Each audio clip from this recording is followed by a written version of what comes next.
Olá, tudo bem? Como você está? Eu espero que esteja bem. Estava morrendo de saudade de vir aqui gravar vídeos e eu tive um tempinho afastada, mas estou de volta e há grandes programações para trazer para vocês. Hoje, hoje eu preferi vir aqui. Está ao ar livre, está fazendo uma boa temperatura, está um clima agradável e eu queria juntar tudo isso e trazer uma grande mensagem. O vídeo é um pouquinho longo, mas por favor, fique até o final. É muito importante você ouvir tudo aquilo que eu tenho para dizer. Essa semana, a semana passada, aliás, eu comentei um vídeo de um homem que perdeu um filho, que os policiais mataram o filho dele por engano. Então eu comentei sobre a questão do que eu passei com o meu filho. E recebi várias mensagens, e até hoje as pessoas que estão chegando agora, que está seguindo o canal, ou que me segue lá no Instagram, estão se perguntando o que foi que aconteceu com seu filho e como você superou tudo isso. E então eu vim aqui gravar esse vídeo, resumir ao máximo, mas trazer uma mensagem para você poderosa de Deus. O meu filho, Lucas, ele tinha 18 anos quando tudo aconteceu. Ele sempre foi um menino amável, sempre foi um menino elétrico, cheio de energia. Mas quando as coisas começaram a acontecer, fugir um pouco das minhas mãos, eu comecei a me culpar como mãe, a me culpar como dona de casa, enfim, me trouxe várias acusações na minha mente, eu mesma contra mim. E, e eu fui, digamos assim, negligente em algumas coisas como mãe.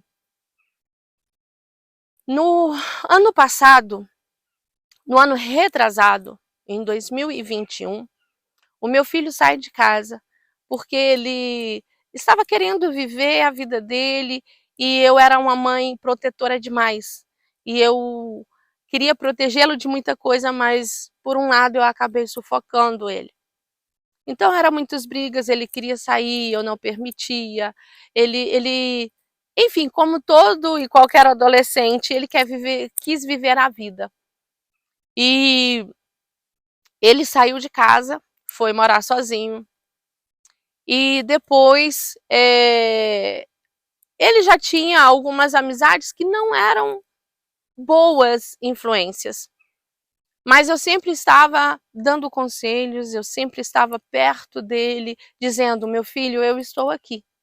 Eu não vou lutar por você, eu vou lutar com você.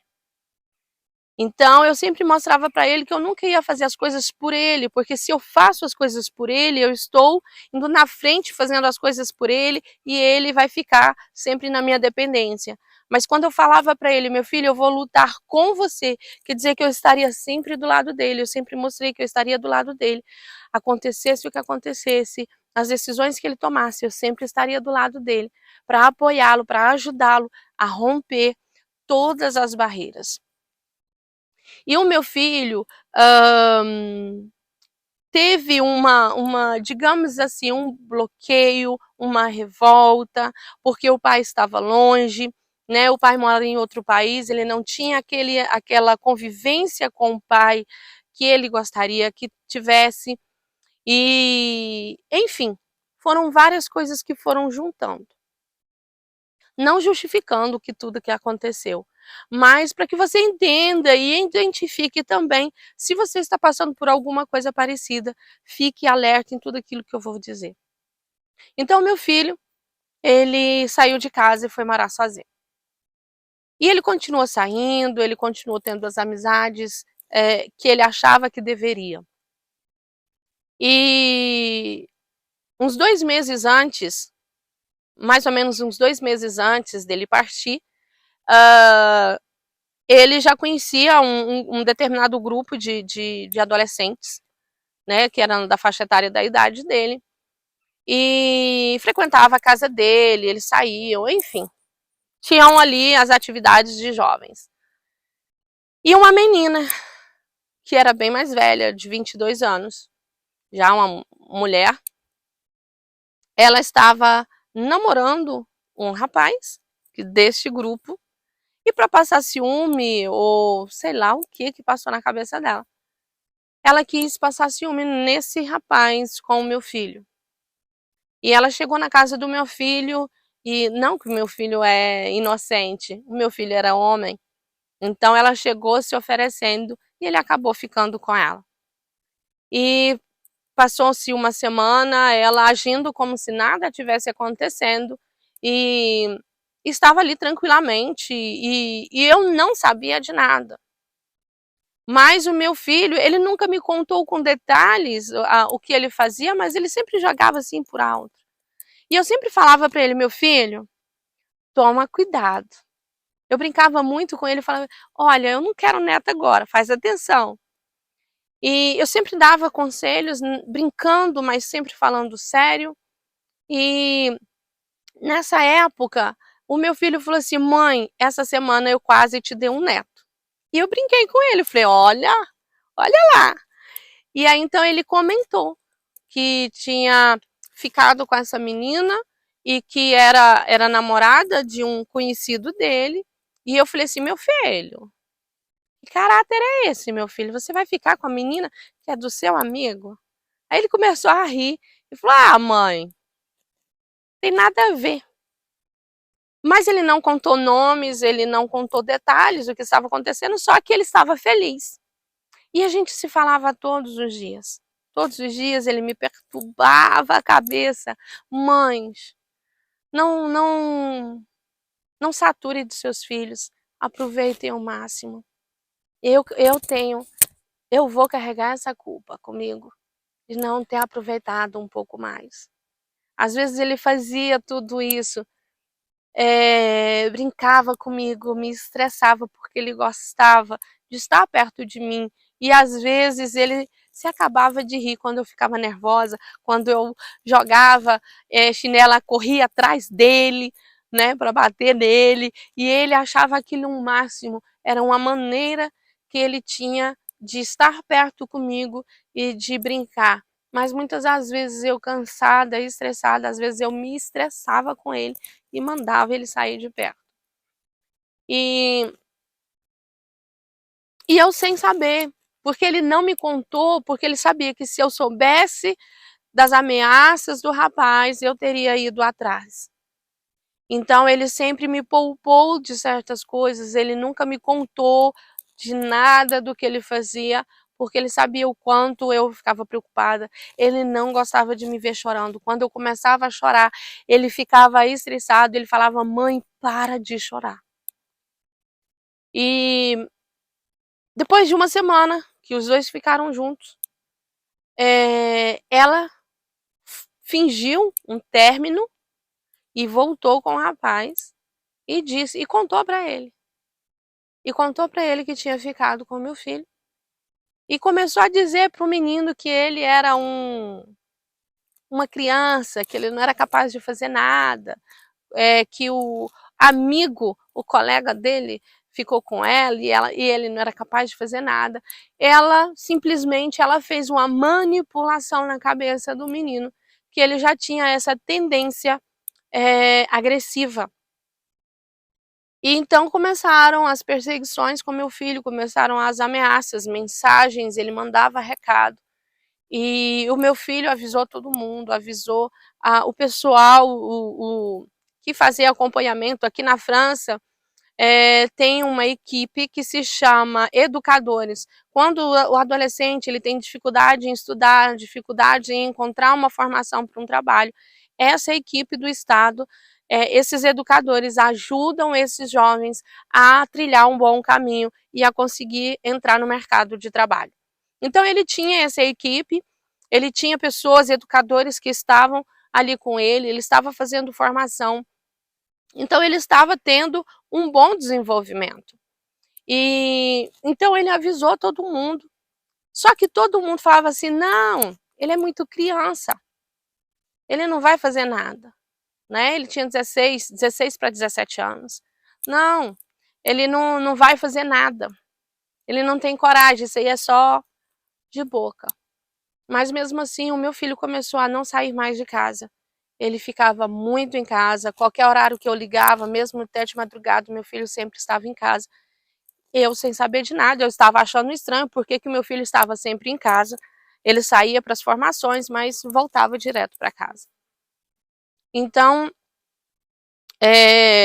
quando foi dia 22 de maio do ano passado, às 6h30 da tarde, eu recebo uma ligação. Às 5h30 da tarde eu recebo uma ligação. Aliás, às 7h30 eu recebo uma ligação de uma amiga do meu filho dizendo: tia, machucaram o Lucas e estão levando ele para o hospital. Eu não sabia do que tinha acontecido, mas naquele momento eu sabia que eu não iria mais ver meu filho. Mas, por eu ser cristã e por eu já ter vivido e já venho vivendo um processo com Deus, eu clamei a Deus naquele instante, eu dei um grito do fundo da minha alma e eu disse: Deus, vai em espírito, resgata a alma do meu filho, não deixa Satanás ceifar a vida dele. E eu falei: Deus, permita que eu veja o meu filho vivo e me prepara para aquilo que o Senhor vai fazer. Eu moro nas montanhas e eu moro 2 horas da onde o meu filho morava. E eu não vi a estrada. Eu peguei o meu carro tão cega, mas gritando pela misericórdia de Deus. Eu falava: Deus, não permita, não permita. Permita que eu chegue lá e eu veja ele vivo.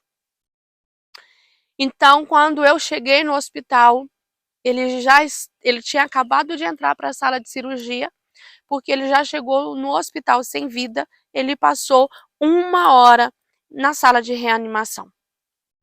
Então eles lutaram muito, eles fizeram de tudo para voltar o meu filho, e ele foi para a sala de cirurgia e ali ele ficou 5 horas. E a única coisa que eu conseguia dizer era: Deus, me prepara para aquilo que o Senhor vai fazer. Eu não conseguia mais orar, eu não conseguia mais nada. Simplesmente eu falava: Deus, me prepara para aquilo que o Senhor vai fazer. Então, quando foi de madrugada que ele saiu da sala de cirurgia, aqui na França, a sala da UTI, ela é aberta.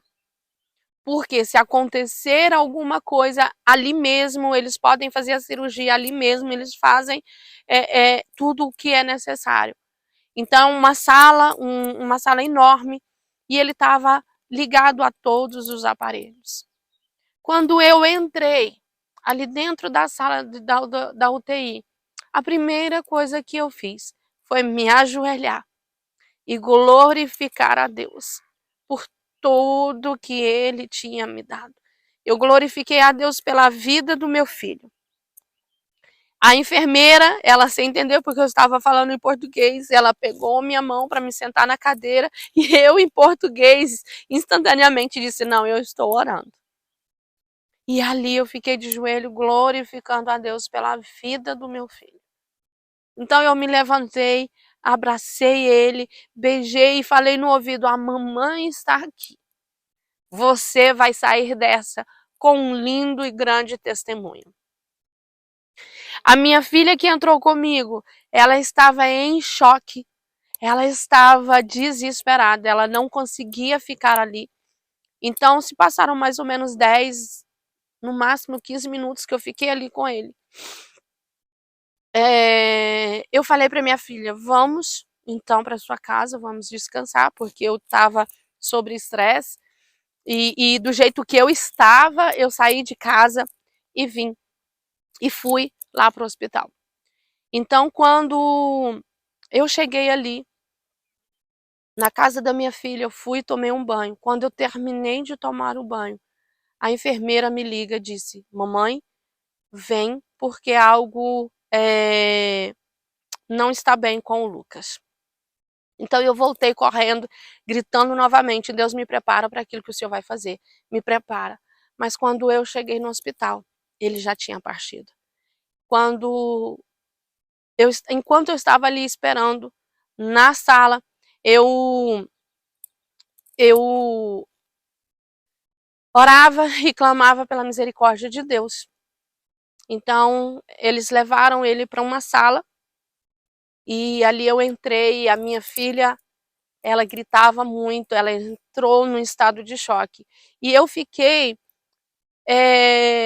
hoje eu olho e eu estava anestesiada. Eu peguei na mão da minha filha e levantei as mãos para os céus e comecei a orar de novo.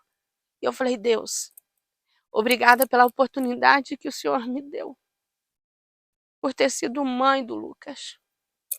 Obrigada por cada momento, obrigada pela vida dele. E fui glorificando a Deus. Aí, um namorado da minha filha tirou ela de lá, porque ela não estava conseguindo ficar. Ali eu sentei, abaixei minha cabeça, glorifiquei e falei: Senhor, o Senhor sempre esteve no controle da vida do meu filho. Ali eu dei um beijo na testa do meu filho e saí, porque não tinha mais nada a fazer.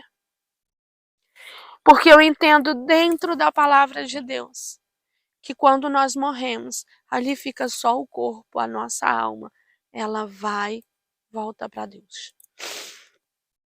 Então, naquele momento, eu deixei ali o meu filho. Voltei para casa sem chão. E no outro dia, eu tive que correr atrás de funerária, de tratar de tudo. A minha família no Brasil estava desesperado, preocupado comigo, e eu falava: não, eu estou bem. Tinha uma tia minha que toda hora ligava: minha filha vai dormir, vai tomar calmante. E eu dizia: não, eu estou bem. E eu realmente estava bem. Durante o dia eu chorava, eu falava com as pessoas, eu recebi uma avalanche de mensagens, WhatsApp, Facebook, no Instagram, foi uma avalanche de mensagens. E eu, dentro daquilo que eu conseguia, eu respondia as mensagens, eu respondia ligações, outras mensagens eu só visualizava porque eu não conseguia. Mas enfim, o meu filho, ele levou 3 semanas para ser enterrado, porque estavam ali preparando o dia do enterro. A gente estava correndo, né, para organizar a funerária, até que eu consegui marcar lá o agendamento, o encontro lá com a mulher e resolver todas as coisas, e só tinha vaga na outra semana. Então se passaram 3 semanas, ele ficou no ML do hospital. E eu passei 40 dias mais ou menos sem chão e eu só chorava. Eu só me culpava por tudo o que tinha acontecido.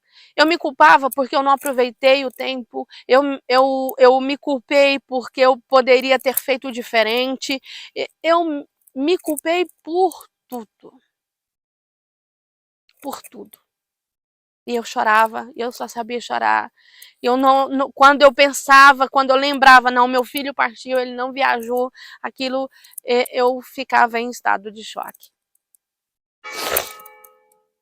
Eu tô perto da igreja e por isso eu levei um susto. E quando chegou ali o dia do enterro, eu estava sob choque. Eu estava sem acreditar que eu estava enterrando o meu filho.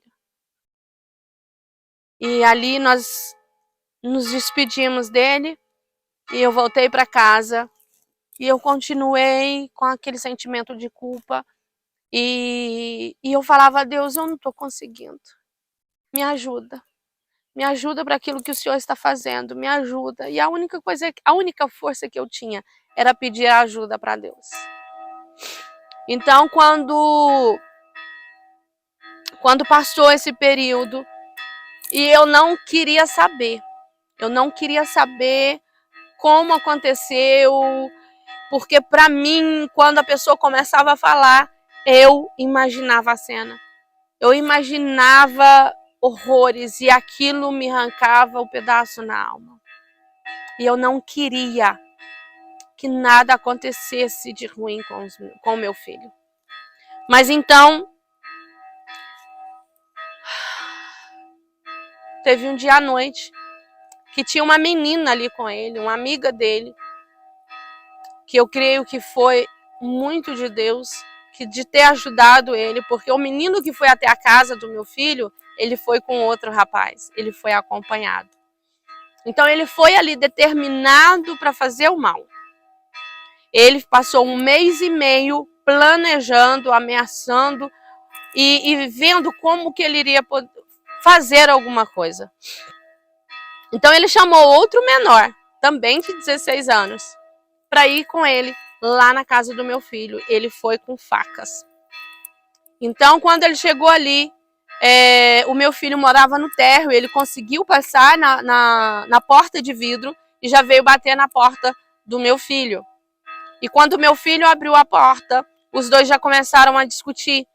O menino falou assim: eu vim aqui acertar as contas. Então os dois entraram em luta corporal.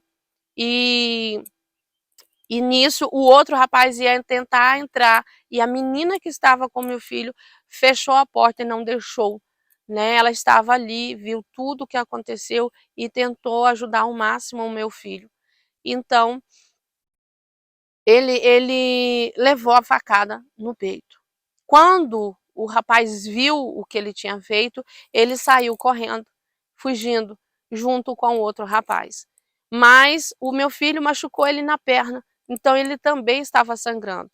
Ele saiu correndo porque tinha um metrô ali perto da casa do meu filho.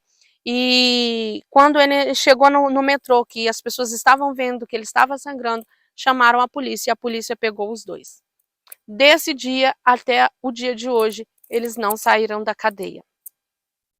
Então, meu filho vai pro hospital e passa todo o processo que ele passou e não resistiu.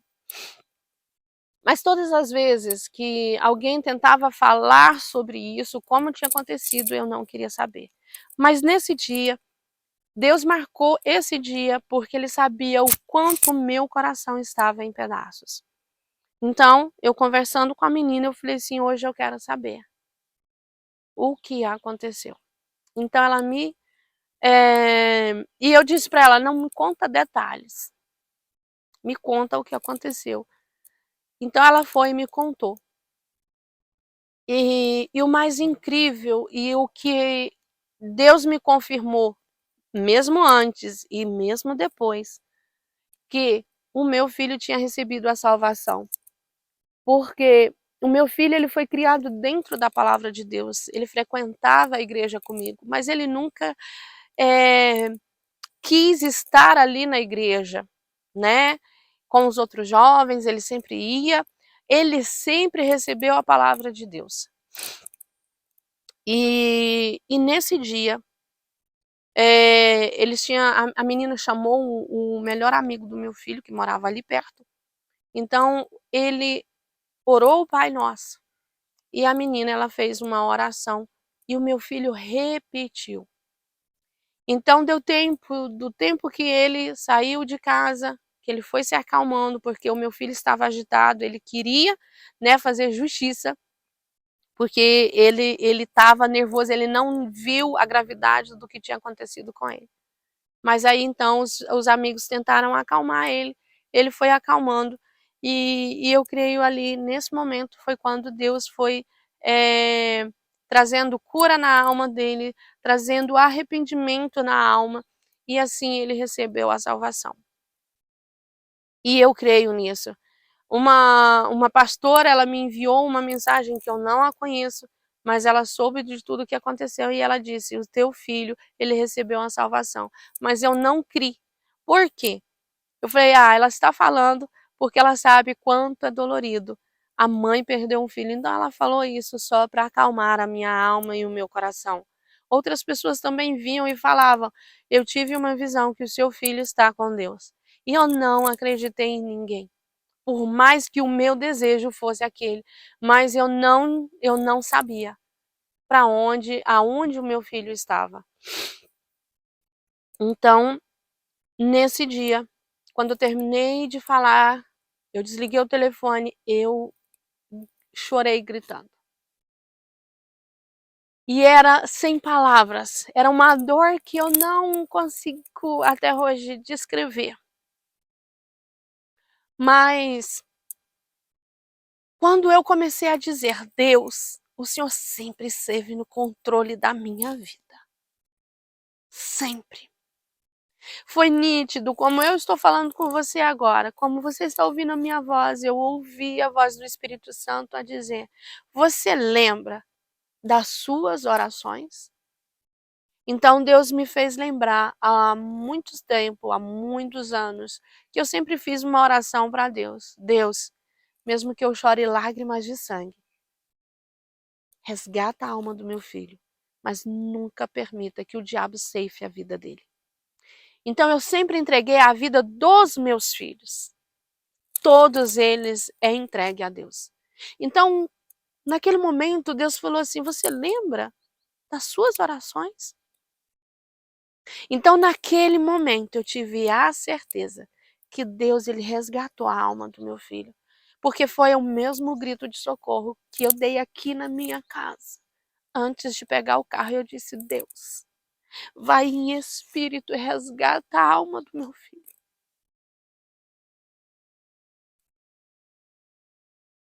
Não que eu sou merecedora, mas é porque existe um Deus que ouve as orações de uma mãe.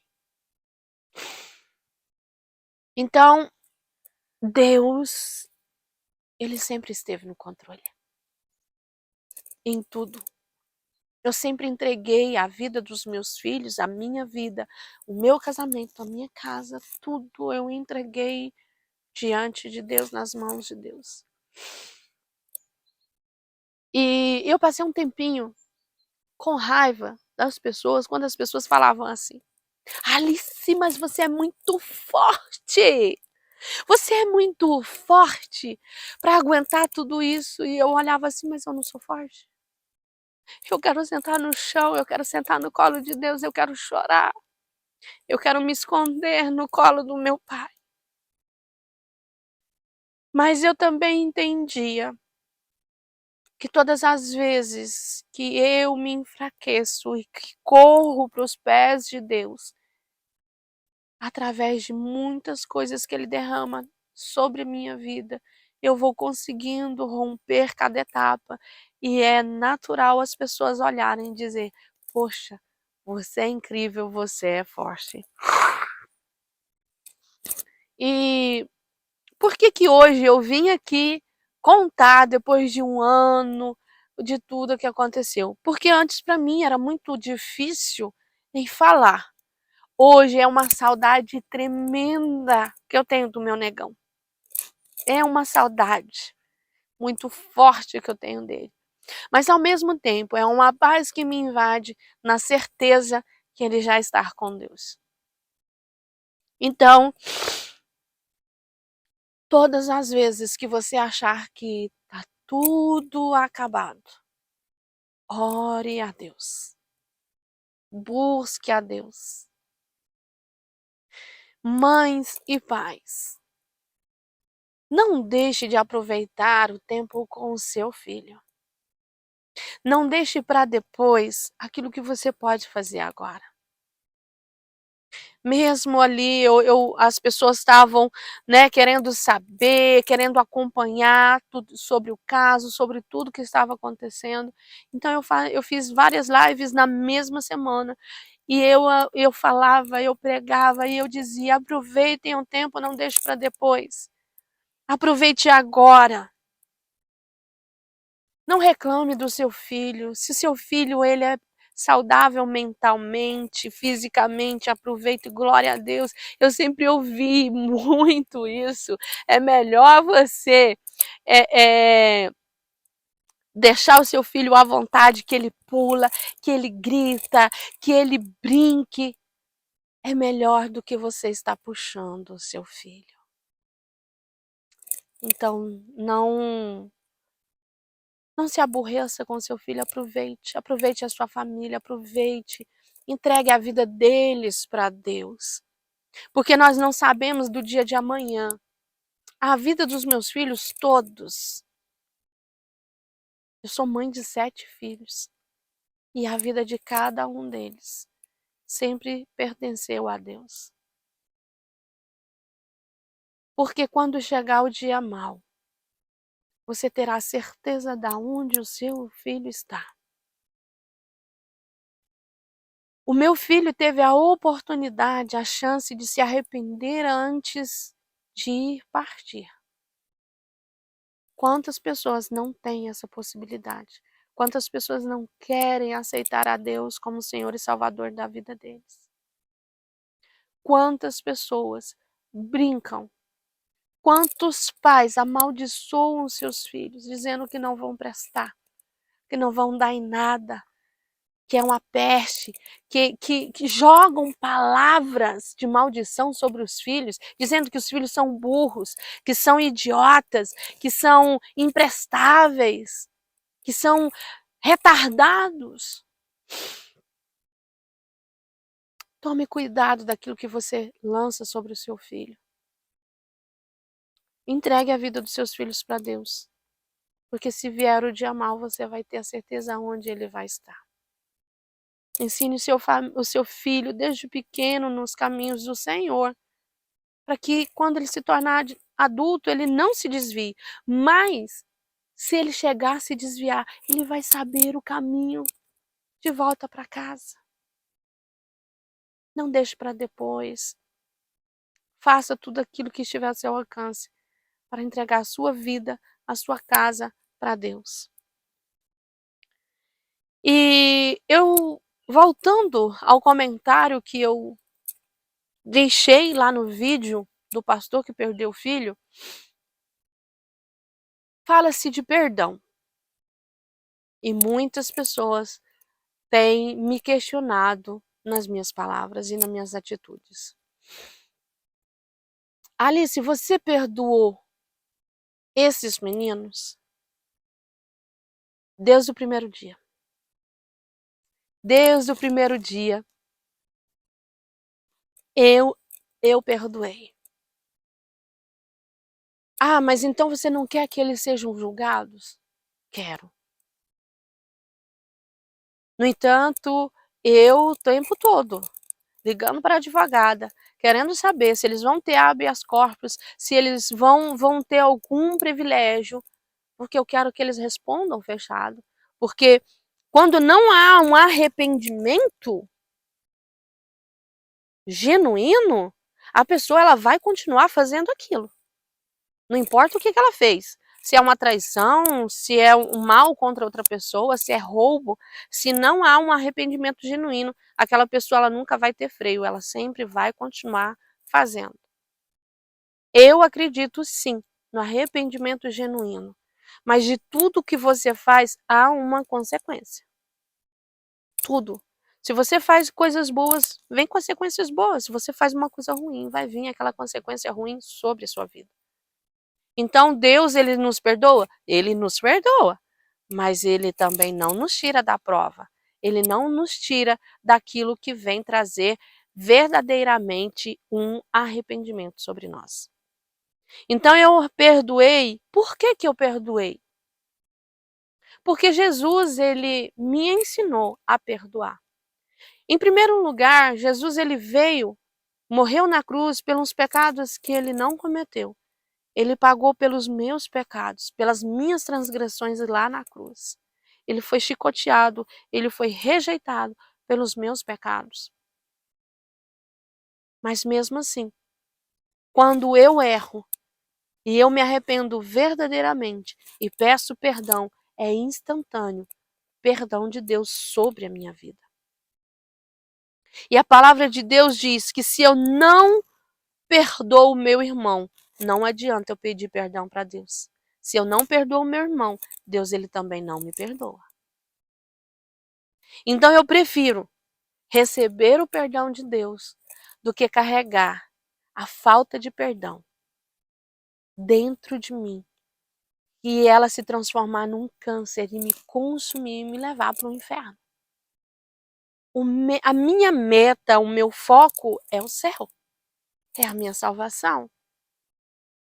Como eu declaro que eu sou cristã, que eu sirvo a Deus, mas quando vem a adversidade dentro da minha casa, eu digo que não perdoo. Então, foi uma fatalidade? Foi uma fatalidade. Foi algo tão fútil. Eu não sei, mas eu posso imaginar que o menino, ele nem imaginou da gravidade que isso tudo ia causar. Mas ele está preso desde o primeiro dia e ele ainda não demonstrou arrependimento em momento nenhum. O cúmplice dele, o advogado já tentou pedir para ele responder em liberdade, foi negado. Ele mostra um pouquinho de arrependimento, mas quando não há um arrependimento genuíno, a pessoa ela vai continuar fazendo tudo aquilo. E a minha oração em relação a eles, Deus alcance a alma deles, eles venham alcançar a salvação deles. E eu os perdoo. E o meu comentário teve mais de 1000 curtidas dentro desse post e milhares de mensagens eu recebi em relação a isso, porque eu disse que no dia do julgamento, vai ser mês que vem, eu vou ter a possibilidade e o privilégio de olhar nos olhos deles e dizer: eu os perdoo. Por que eu quero fazer isso? Porque além de eu declarar a minha fé, além de dizer tudo o que eu penso e pratico em relação àquilo que Deus me ensina, eu preciso olhar nos olhos deles e fazer com que eles entendam aquilo que é fé, aquilo que é perdão.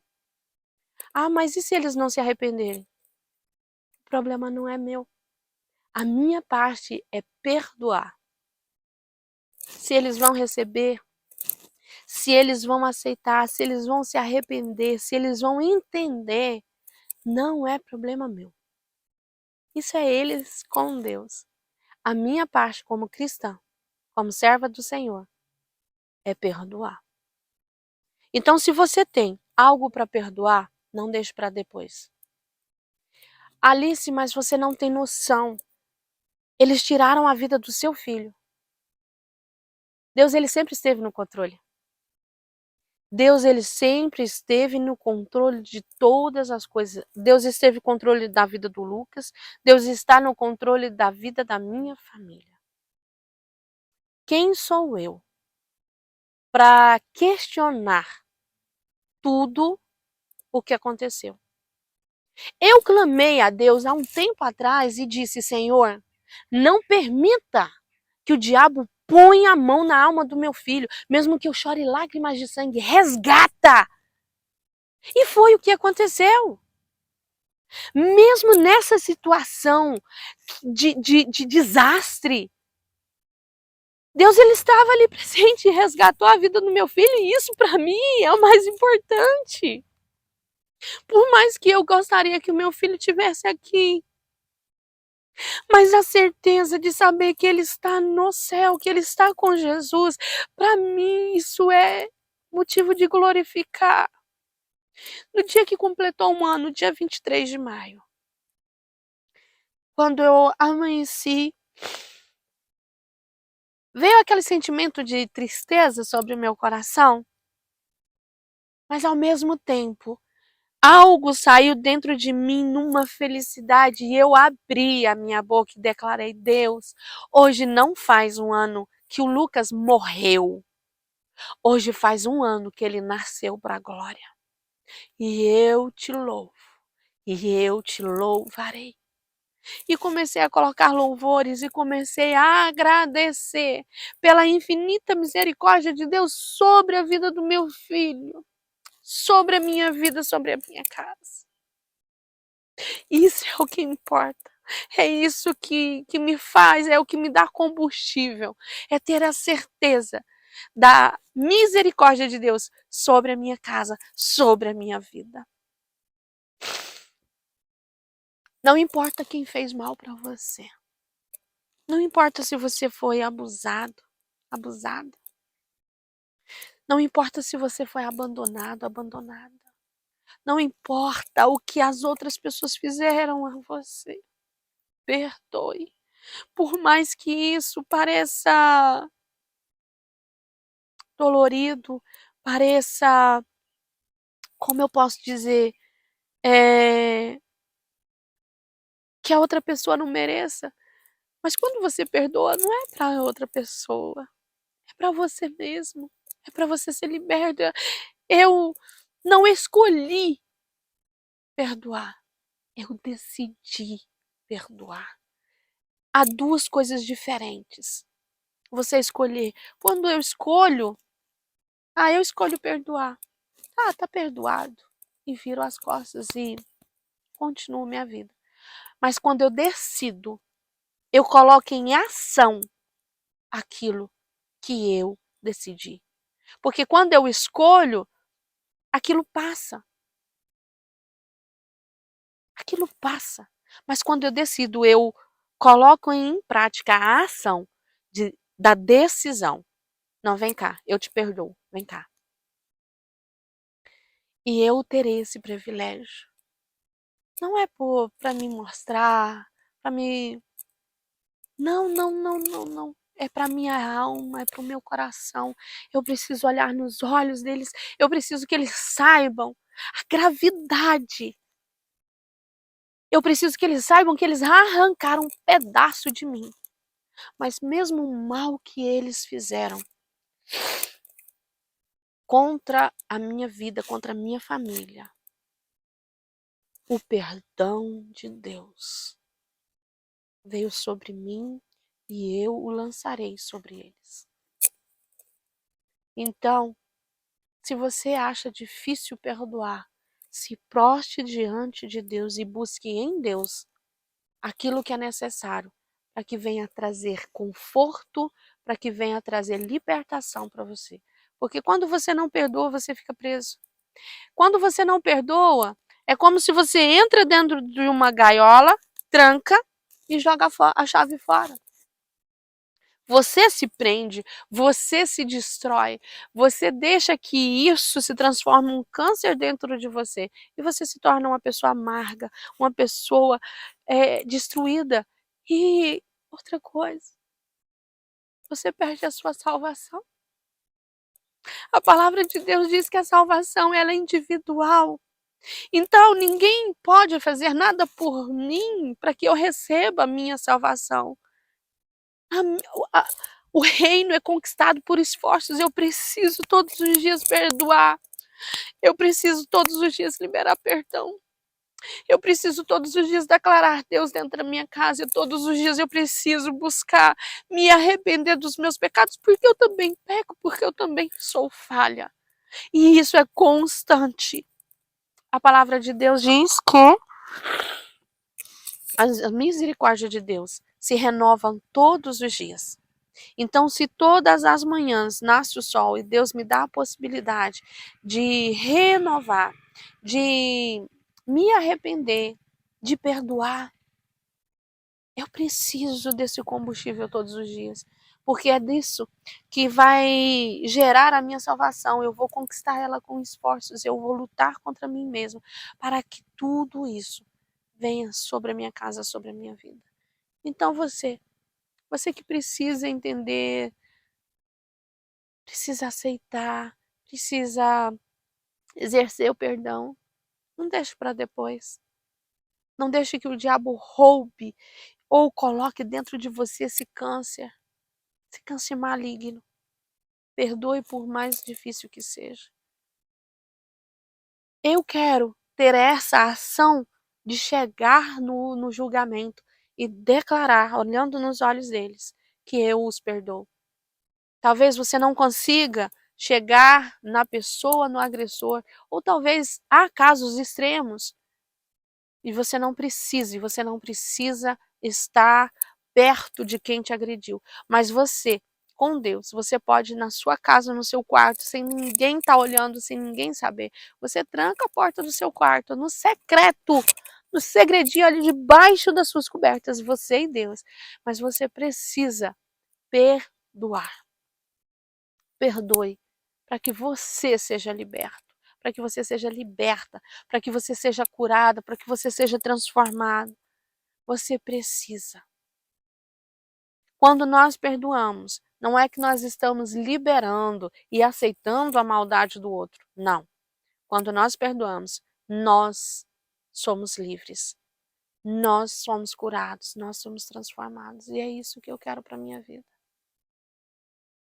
A certeza que eu estou livre, porque o meu filho está me esperando lá.